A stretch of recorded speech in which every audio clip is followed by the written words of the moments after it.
and welcome back to the channel. My name is Brianna and this is For Pause in a Book. I make book and lifestyle related content, so if that's something that you're interested in, make sure that you hit that subscribe button down below. Today we're going to be talking about all the books that I read in the month of September.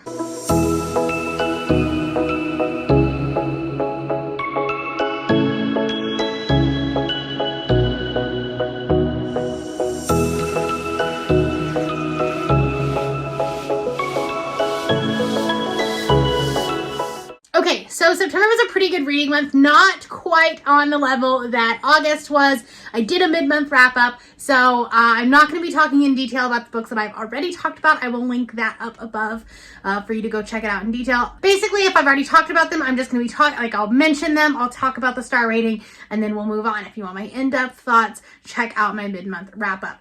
Otherwise, my video ends up being way too long. In the month of September, I did read 13 books. Now, I did a whole weekend of graphic novels, so there is that. Kind of skews the rating a little bit, which means that I only read 3,861 pages. My average rating was a 3.67, so it definitely was not my best reading month. I definitely had some books that were disappointments, some books that I really wanted to love and really didn't, so we will talk about that. I read 1 fantasy, 4 graphic novels, 4 romance books, and 2 sci-fi and 2 thrillers. A nice variety to kind of like start me into the spooky season, I guess. I read 5 books via audio, 5 books via ebook, and 3 books physically. And 5 of the books I read were targeted at an adult audience, 1 was targeted at a middle grade audience, and 7 were targeted at a YA audience. As far as the author status, I didn't read any debut books. I read 5 by authors that I had read before and 8 that were new to me. And then if we go into star ratings, like I said, an average of 3.67. I had 1 book that I did not rate. I had 1 book that was a 2-star, 4 books that were 3 stars, 1 that was a 3.5, 3 that were 4 stars, 1 that was a 4.5 star, and 2 that were 5-star, but 1 of those was a reread. In my mid-month wrap-ups, I do like to talk about them in chronological order, but at the end of the month, I do like to do it from my least favorite book to my favorite book. I did participate in 4 readathons, kind of. I participated in the Magical Readathon, which was kind of the main one. I participated in Vaultathon, which was a 1-week readathon that I used most of my Magical Readathon TBR to use, but I was a co-host for that, so I had a few extra books that I added to it. And then I also participated sort of casually in Sci-Fi September and Series September. Not like focused on them. I didn't like go out and pick books for it, but if you watch my punishment categories, they were both sci-fi books, so that was my Sci-Fi September TBR officially. So there was that, and then I did read a couple of series, so I decided to casually participate in that as well. So let's talk about it. The first book that I'm going to talk about is the book that I did not rate, and that was the group book for the Avengers Initiative Readathon, and that is The Things She's Seen by Amlin and Ezekiel Quay-Molina.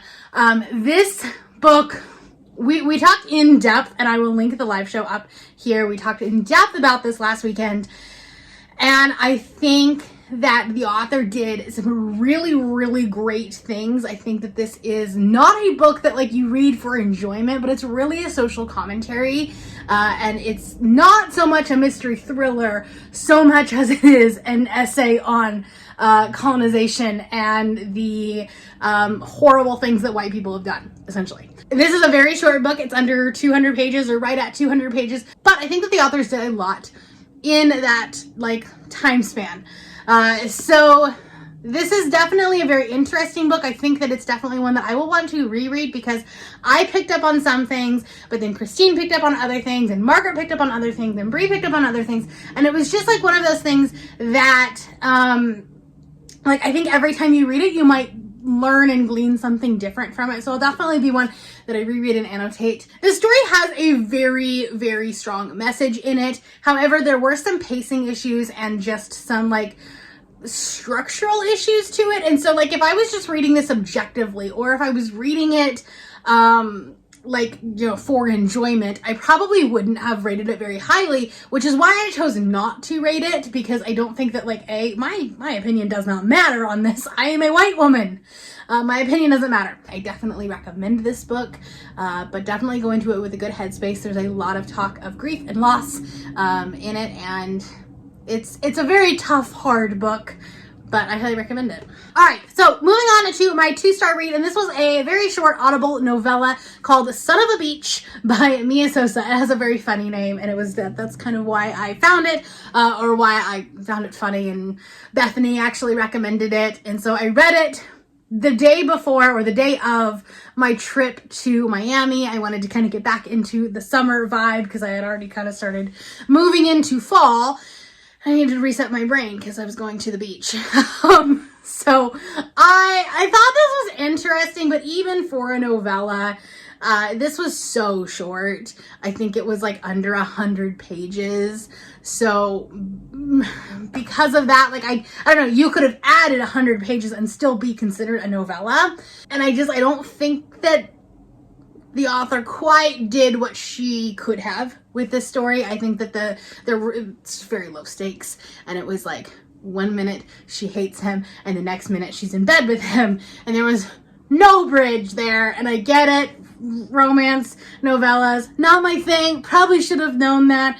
I just wanted a palate cleanser, and yeah, I remember very little of it. In fact, as I was going through my spreadsheets, I was like, oh yeah, I read that. So it was a very forgettable book, I guess. It definitely, like, it only took me an hour to listen to. I'm not sorry I read it or listened to it. It was kind of fun, but it didn't really do a whole lot, so 2 stars. Okay, then we have our 3 stars. The first one I did talk about in my mid-month wrap-up, and that was A Lesson in Vengeance by Victoria Lee. So my full thoughts will be in that video up there. I had 2 graphic novels during my graphic novel weekend vlog upcoming, maybe, that were both 3 stars. The first one was Olive Volume 1, and this was actually a really cute story. It's about a girl who is dealing with probably PTSD. Essentially, like, it's a girl who, like, disassociates and then, like, goes into her, like, fantastical world, and then things start happening in her fantastical world, and somebody else enters it, and that person is also in real life. Like, he exists in real life, and then somehow he's in her dream world as well. This was good, and it would have been better if Volume 1 and Volume 2 were together. But it's only a 50-page graphic novel, and if I was spending money on it, I would probably be really disappointed in the way that it ended, because literally nothing happened until the last 5 pages. So because of that, I would have been really upset that if I would have paid like $15 for it. Fortunately, I got it on Hoopla, so my library had it. I didn't have to spend any money. I will pick up Volume 2. It's also on Hoopla, so I will continue the story. But like I said, had I spent money on it, it would have been really disappointing. Then the other graphic novel that I read was Sheets. And this is a super cute middle grade graphic novel about these spirits that they're ghosts, but they're disguised as bed sheets. And so when someone walks in the room, there's just a bunch of sheets on the floor. It is about this girl whose family owns a laundromat, and they're going to lose it because, like, they couldn't pay rent or anything like that. It feels very much like Bob's Burgers, if you know what I'm talking about. Every time that the landlord comes in and, like, tries to get money, it kind of felt bad. It didn't have, like, a lot going on in it, but for a middle grade audience, it was really adorable. It's a great introduction into fall, but it also discussed a lot of, like, grief and loss and, like, spirits and trying to, like, connect yourself to one world or the other. All right, and then my other 3-star read was Project Hail Mary by Andy Weir. Now, this was a 5-star prediction, and it was not 5 stars. I think it could possibly be that I just read it at the wrong time, but I was so bored.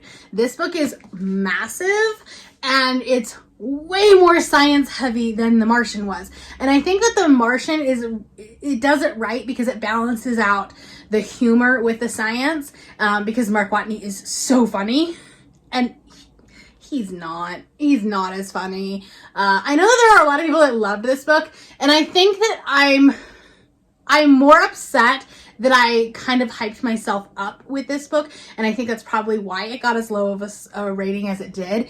There were definitely parts that I enjoyed about this, and had I not gone into it with the expectation that it was going to be amazing, it probably would have been higher, but the hype kind of killed it for me.